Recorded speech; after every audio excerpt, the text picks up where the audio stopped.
İbn Abbasın bu barədə gözəl bir ifadəsi vardır. O deyir, əndad sözü şirkin elə növlərindəndir ki, onu müəyyənləşdirmək zülmət gecədə qara daşın üzərində hərəkət edən qarışqanı görməkdən daha çətindir. Şirkin bir növü budur ki, insan filan kəs Allaha sənin canına öz canıma and olsun desin. Yəni dostunun canı və öz canını Allah ilə eyni sırada tutsun.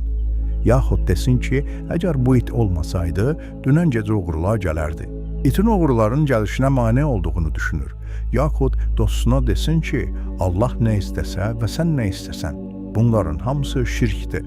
Fəthül Qədir, cild 1, səhifə 52.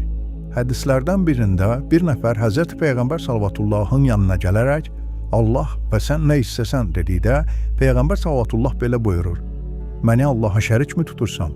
Təfsir-i İbn Kəsir, cild 1, səhifə 60. Bu kimi ifadələrə gündəlik həyatımızda da rast gəlirik. Məsələn, kimsə başqa birinə deyir ki, göydə Allah, yerdə sən. Etiraf etməliyik ki, bu kimi ifadələr tövhidi kamil həddə olan insana yaraşmaz.